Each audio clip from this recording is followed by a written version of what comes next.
So do your best Russian accent for this. No, buddy, that's not happening. I can't do accents to save my life. You shouldn't. We want you to do it though. Just try a Russian accent for this one, Alex. It is called the Russian sleep experiment after all. All right. So this is the Russian sleep experiment. It was posted by someone named Orange Soda. That was their like username when they posted it. I don't believe there's an actual like official name of the person. I'm not sure. Okay, well we don't truly know, but maybe because I know somebody tried to make a movie, I think. So, but I don't know. This is one of the big, like, famous early creepypastas that went like, if you only know a couple creepypastas, this one's probably one of them. I've definitely heard of this one before, and I think I've read this one. You've read this one? I think so. I thought it was real though. I don't know. This started like a whole genre of like World War II weird military testing. Oh hell yeah! I mean, all right. The Russian Sleep Experiment by Orange Soda. Okay. Nice. Great start, yeah. Russian researchers in the late 1940s kept 5 people awake for 15 days using an experimental gas-based stimulant. They were kept in a sealed environment to carefully monitor their oxygen intake so the gas didn't kill them. Since it was toxic in high concentrations, this was before closed-circuit cameras, so they only had microphones and 5-inch thick glass porthole-sized windows into the chamber to monitor them. The chamber was stocked with books, cots to sleep on, but no bedding, running water, and toilet, and enough dried food to last all 5 for over a month. The test subjects were political prisoners deemed enemies of the state during World War II. That doesn't follow the Geneva Convention. What, like torturing war prisoners? Yeah. All right. Everything was fine for the first 5 days. The subjects hardly complained, having been promised falsely that they would be freed if they submitted to the test and did not sleep for 30 days. Their conversations and activities were monitored. It was noted that they continued to talk about increasingly traumatic incidents in their past, and the general tone of their conversations took on a darker aspect after the 4-day mark. After 5 days, they started to complain about the circumstances and events that led them to where they were and started to demonstrate severe paranoia. They stopped talking to each other and began alternating whispering to the microphones and one-way mirrored portholes. Oddly, they all seemed to think that they could win the trust of the experimenters by turning over their comrades, the other subjects in captivity with them. At first, the researchers suspected this was an effect of the gas itself. After 9 days, the first of them started screaming. He ran the length of the chamber, repeatedly yelling at the top of his lungs for 3 hours straight. He continued attempting to speak, but was only able to produce occasional squeaks. The researchers postulated that he had physically torn his vocal cords. The most surprising thing about this behavior is how the other captives reacted to it, or rather, didn't react to it. They continued whispering to the microphones until the second of the captives started to scream. The 2 non-screaming captives took the book apart, smeared page after page with their own feces, and pasted them calmly over the glass portholes. The screaming promptly stopped. So did the whispering to the microphones. After 3 more days passed, the researchers checked the microphones hourly to make sure they were working. Since they thought it was impossible that no sound could be coming with 5 people inside, the oxygen consumption in the chamber indicated that all 5 must still be alive. In fact, it was the amount of oxygen 5 people would consume at a very heavy level of strenuous exercise. On the morning of the 14th day, the researchers did something they said they would not do to get a reaction from the captives. They used the intercom inside the chamber, hoping to provoke any response from the captives they were afraid were either dead or vegetables. They announced, "We are opening the chamber to test. Microphones, step away from the door and lie flat on the floor or you'll be shot. Compliance will earn one of your immediate freedom. Comrade." Comrade wasn't in there. To their surprise, they heard a single phrase in a calm voice response. "We no longer want to be freed." Wow. Wow. As the researchers, how would you feel about that? We're like, shit. I think 5 days with no information is too long. Yeah. Yeah. Like, I feel like if you hear nothing, because that's what it said, right? You hear nothing? Yep. Okay. If you hear nothing for like a day, that's fucking weird. Like, these are living, breathing people that need things. It's almost like this is a poorly designed test. Debate broke out among the researchers and the military forces funding the research. Unable to provoke any more response using the intercom, it was finally decided to open the chamber at midnight on the 15th day. The chamber was flushed of the stimulant gas and filled with fresh air, and immediately voices from the microphones began to object. 3 different voices began begging, as if pleading for the life of loved ones, to turn the gas back on. The chamber was open and soldiers sent in to retrieve the test subjects. They began to scream louder than ever, and so did soldiers when they saw what was inside. 4 of the 5 subjects were still alive, although no one could rightly call the state that any of them in life. The food rations past day 5 had not been so much as touched. There were chunks of meat from the dead test subjects, thighs and chests stuffed into the drain in the center of the chamber, blocking the drain and allowing 4 inches of water to accumulate on the floor. Precisely how much the water on the floor was actually blood was never determined. All 4 surviving test subjects also had large portions of muscle and skin torn away from their bodies.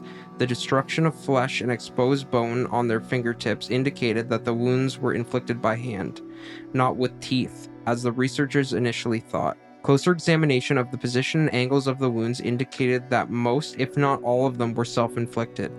The abdominal organs below the ribcage of all 4 test subjects had been removed, while the heart, lungs, diaphragm remained in place. The skin and most of the muscles attached to the ribs had been ripped off, exposing the lungs through the ribcage. All the blood vessels and organs remained intact. They had just been taken out and laid on the floor, fanning out around the eviscerated but still living bodies of the subjects. The digestive tract of all 4 could be seen to be working, digesting food.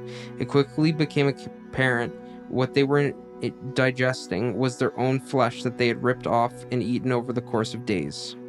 Most of the soldiers were Russian specialty operatives at the facility, but still refused to return to the chamber to remove the test subjects. They continued to scream to be left in the chamber and alternately begged and demanded that the gas be turned back on lest they fall asleep. To everyone's surprise, the test subjects put up a fierce fight in the process of being removed from the chamber. One of the Russian soldiers died from having his throat ripped out. Another was gravely injured by having his testicles ripped off and an artery in his leg severed by one of the test subjects' teeth. Huh? How do you feel about that? That sucks for the guy. That sucks for the guy who got it done, especially the testicles. That's fucking a little personal, but Not the throat ripped out guy? Fuck that guy. He's not really feeling anything. I mean, I'm sure he did feel it. Yeah, he's not anymore though. Could you live without your boys? I can't live without my throat. Well, I guess you can technically. I guess that's the whole fucking. Could you live without your boys? My boys, yeah. No, your boys. My boys, my balls. Your boys. My boys, like my homies. Your balls. God damn it.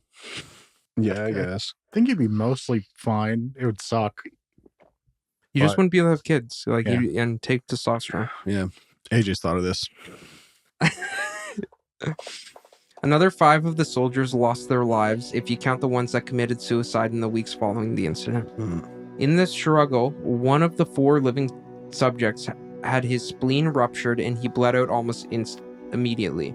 I hated that I went to say instantly, but the word was immediately. The medical researchers attempted to sedate him, and this proved impossible. He was injected with more than 10 times the human dose of morphine derivative and still fought like a cornered animal, breaking the ribs and arm of the one doctor. When heart was seen... Sorry, it's just worded weird. Yeah. When heart was seen to beat for a full 2 minutes after he bled out, to the point where there was more air in his vascular system than blood. Even after it stopped, he continued to scream and flail for another 3 minutes, struggling to attack anyone in reach, and just repeating the word, "More!" over and over, weaker and weaker, until he finally fell silent. The surviving 3 test subjects were heavily restrained and moved to a medical facility, the 2 with intact vocal cords continuously begging for the gas, demanding to be kept awake. The most injured of the 3 was taken to the only surgical operating room that the facility had, in the process of preparing the subject to have his organs placed back within his body, it was found that he was effectively immune to the sedative they had given him to prepare him for the surgery. He fought furiously against his restraints when the anesthetic gas was brought out to put him under. He managed to tear most of the way through a 4-inch wide leather strap on his wrist, even though the weight of a 200-pound soldier holding that wrist as well. It took only a little more anesthetic than normal to put him under, and the instant his eyelids fluttered and closed, his heart stopped. In the autopsy of the test subject that died on the operating table, it was found that the blood had tripled the normal level of oxygen. His muscles that were attached to his skeleton were badly torn, and he had broken 9 bones in the struggle to not be subdued. Most of them were the force of his own muscles had exerted on them. I don't, like, it's hard for me to read this because I don't know if oxygen itself, like a surplus of oxygen, would make you... Sorry. Because he has triple the level of normal oxygen. I know there was a gas being pumped in, but it just doesn't feel... Yeah, I don't know. Because I know if like people go like deep sea diving, they have to, they can't breathe pure oxygen because it messes you up. So I don't know. But obviously you also can't live with all your organs just out. No, definitely not. And like their lungs were exposed. I don't think you can breathe if your lungs are just out because they can't pull a vacuum. That's true. Actually, I don't know if that's true. Sometimes I just agree on this podcast and I, with no basis, I'm just like, that's true. Yeah, I don't know what the point is. I don't know. But I know like even if your lungs were working, if they were not encased, I don't think they work properly. It makes sense to me Mm-hmm. with like the way the diaphragm is set up. It feels like it needs to be in a closed structure, But because it's like a muscle that pulls down, right? But I don't know. It's a story, doesn't super matter, but Do you know what happens to divers when they have too much oxygen or like pure? I don't know. You like get high and you stop thinking what's going on, and they usually don't last too long. Okay. Never been deep diving, but I know they have to mess with like, because most of the air is nitrogen, Mhm. and that's why like you can't come up after you go deep because the nitrogen compresses and will like expand and fuck you up from the inside. So I don't know, but I haven't done it. Some of the stories of deep sea diving stuff is interesting. Mm-hmm. The second survivor had been the first of the group of the 5 to start screaming. His vocal cords destroyed, he was unable to beg or object to surgery, and he only reacted by shaking his head violently in disapproval when anesthetic gas was brought near him. He shook his head yes when someone suggested reluctantly they try surgery without anesthetic. Did not react for the entire 6-hour procedure of replacing his abdominal organs and attempting to cover them with what remained of his skin. The surgeon presiding stated repeatedly that it should be medically possible for the patient to still be alive. I think that's backwards. Yeah. Like, yeah, this is fine. It's supposed to be medically like impossible? Probably. I would assume the doctor would be like, yep, I've done this a bunch of times. This is perfectly medically possible. What the fuck? So it should be medically impossible that he Yeah. survived. I would assume. Or that he's alive, Mhm. rather. One terrified nurse assisting the surgery stated that she had seen the patient's mouth curl into a smile several times whenever his eyes met hers. When the surgery ended, the subject looked at the surgeon and began to wheeze loudly, attempting to talk while struggling. Assuming this must be something of drastic importance, the surgeon had a pen and pad fetched so that the patient could write his message. It was simple. Keep cutting. My God. That is fucking awful response. Yep. It's almost like these people aren't okay. You know what? I'm starting to think they might have had a bit too much gas. The gas wasn't that good for them. The other 2 test subjects were given the same surgery, both without anesthetic as well, although they had to be injected with a paralytic for the duration of the operation. The surgeon found it impossible to perform the operation while the patients laughed continuously. Once paralyzed, the subjects could only follow the attending researchers with their eyes. The paralytic cleared their system in abnormally short period of time, and they were soon trying to escape their bonds. The moment they could speak, they were again asking for stimulant gas. The researchers tried asking why they had injured themselves, why they had ripped out their own guts, and why they wanted to be given the gas again. Only one response was given. I must remain awake. All 3 subjects' restraints were reinforced and they were placed back into the chamber awaiting determination as to what should be done with them. The researchers, facing the wrath of their military benefactors for having failed the stated goals of their project, considered euthanizing the surviving subjects. The commanding officer, an ex-KGB, instead saw potential and wanted to see what would happen if they put back on the gas. The researchers strongly objected, but were overruled. In preparation for being sealed in the chamber again, the subjects were connected to an EEG monitor and had their restraints padded for long-term confinement. To everyone's surprise, all 3 stopped struggling the moment it was let slip that they were going back on the gas. It was obvious that at this point, all 3 were putting up a great struggle to stay awake. One of the subjects that could speak was humming loudly and continuously. The mute subject was straining his legs against the leather bonds with all his might, first left, then right, then left, for something to focus on. The remaining subject was holding his head off the pillow and blinking rapidly. Having been the first to be wired for the EEG, most of the researchers were monitoring his brainwaves in surprise. They were normal most of the time, but sometimes flatlined inexplicably. It looked as if they were repeatedly suffering brain death before returning to normal. As they focused on paper, scrolling out on the brainwave monitor, only one nurse saw his eyes slip shut at the same moment his head hit the pillow. His brainwaves immediately changed to a deep sleep, then flatlined for the last time as his heart simultaneously stopped. The only remaining subject that could speak started screaming to be sealed in now. His brainwaves showed the flatlines as a one who had just died from falling asleep. The commander gave the order to seal the chamber with both subjects inside, as well as 3 researchers. One of the named 3 immediately drew his gun and shot the commander point blank between the eyes, then turned the gun on the mute subject and blew his brains out as well. What the fuck? He didn't want to be locked in there. I fully understand that. That's a fucked up call. And he's like, the researchers got to get in there too. He pointed his gun at the remaining subject, still restrained to a bed, as the remaining members of the medical and research team fled the room. I won't be locked in here with these things, not with you. He screamed at the man strapped to the table. What are you? He demanded. I must know. The subject smiled. Have you forgotten so easily? We are you. We are the madness that lurks within you all, begging to be free at every moment in your deepest animal mind. We are what you hide from in your beds every night. We are what you sedate into silence and paralysis when you go to the nocturnal heaven where we cannot tread. The researcher paused, then aimed at the subject's heart and fired. The EEG flatlined as the subject weakly choked out. So nearly free. Weird. That one's a classic.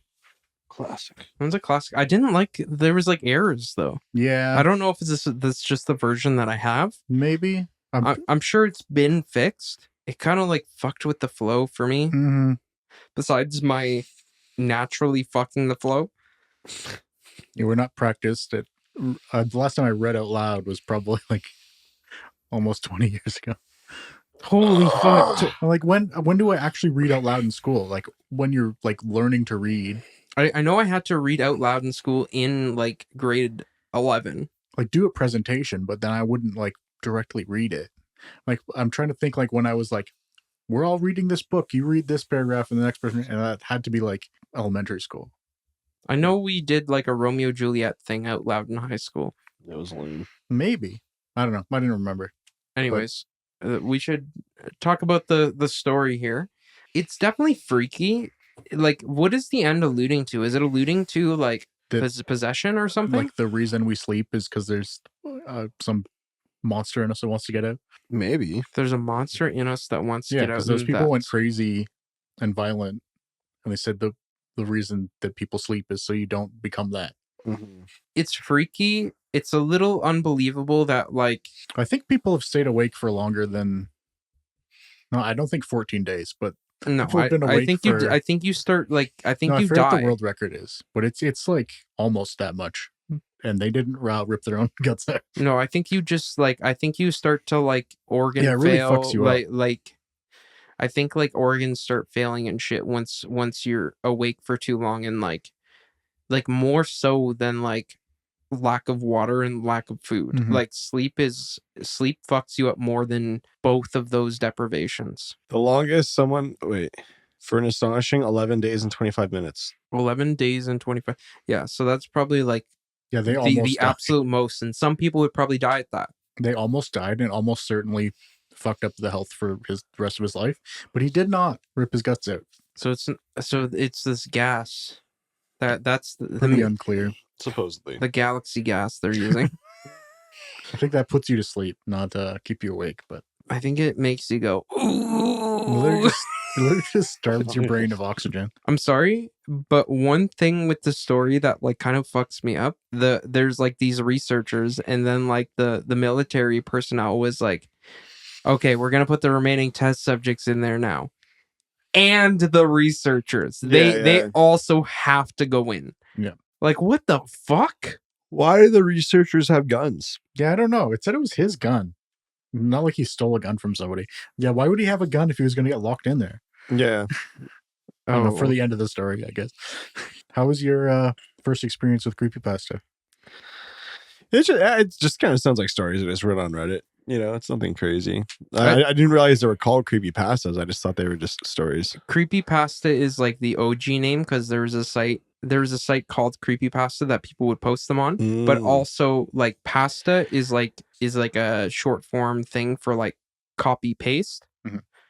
So like creepypasta, so it's like a creepy copy and paste. So people would share these stories all over. So that's just like where the term creepypasta came from. Got it. But like r/no sleep, if things originate there, sometimes they just call them no sleeps. Like if they started there, but like these ones are like OG internet scary stories.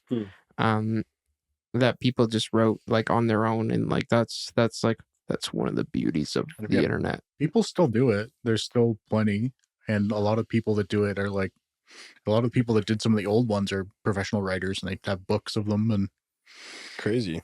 Thank you for watching. If you have any good creepypastas for us to read, let us know. Goodbye. Like, subscribe, buy merch.